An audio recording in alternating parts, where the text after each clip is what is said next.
In the last workshop, 6 months ago when you were here, the big theme you were talking about was daydreaming, and I really employed that a lot, and it has been fantastic for me.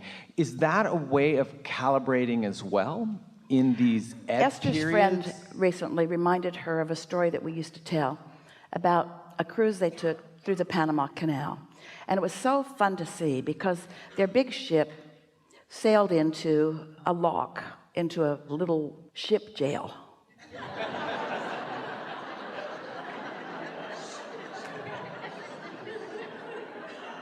They were in bondage.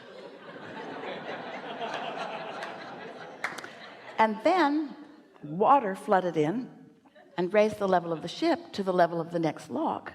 And then when it was properly calibrated, the lock opened and the ship just moved easily into the next.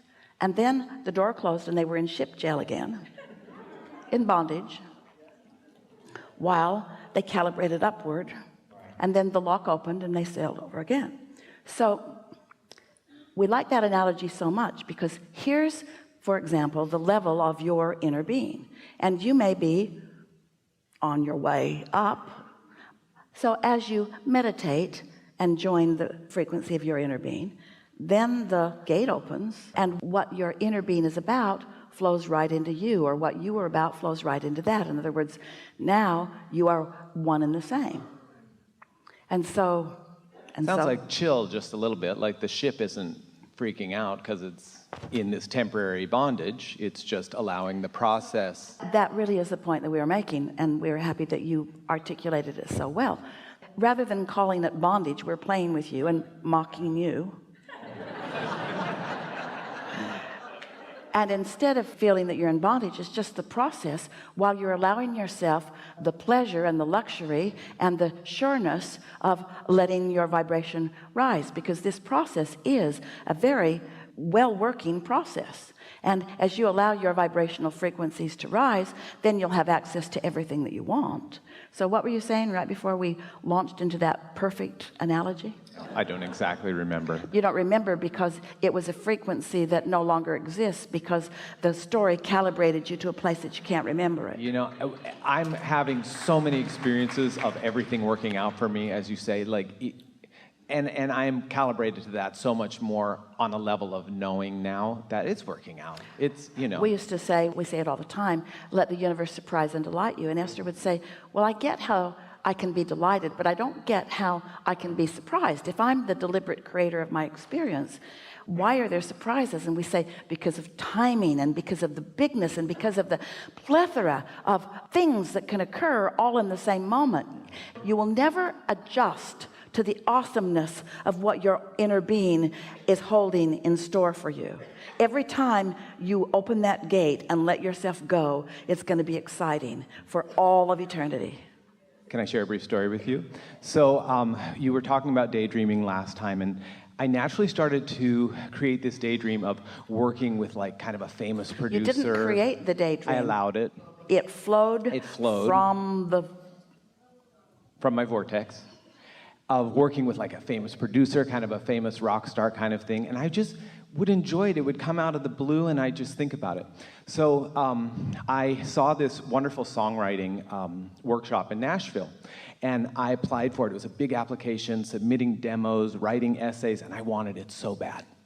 And so anyways, I got the letter back and I was rejected. I was so upset I actually I cried. Actually. Well, stop for a moment. We just want to play with you for a little bit, because at that point, we know it evolved, but at that point, when you want something so bad, I wanted it so bad, and when it didn't happen, you felt so bad, that's a clue about what you were calibrated to.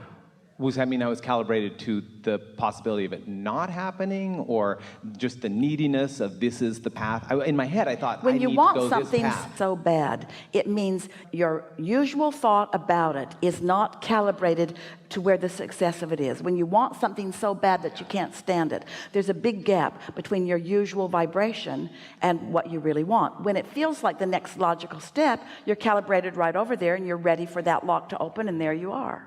So this workshop was that makes sense to you?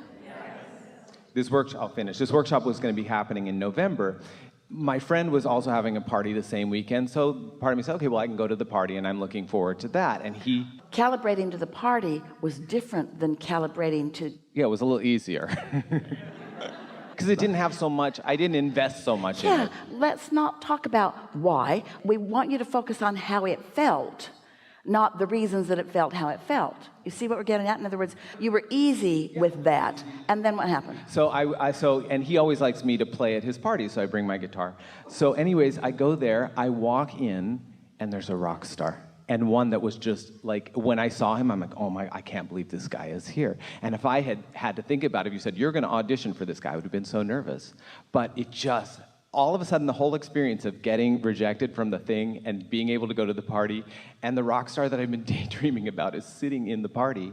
And I start playing my music, and afterwards he comes up to me, he wants to know my name, and this is incredible, your music needs to be out in the world. So when we say to you that your inner being knows where you are in relationship to what you want, and knows where your pockets of resistance are, and will guide you around your resistance right to what you want, once you know that, doesn't it make you sort of... It's working out for me. It's like, wow. So anyways, it was the experience really that changed my whole awareness of everything's working out for me. You know, it was just my daydream manifest. That's a point that we often make with all of you, that words don't teach. It's life experience that teaches.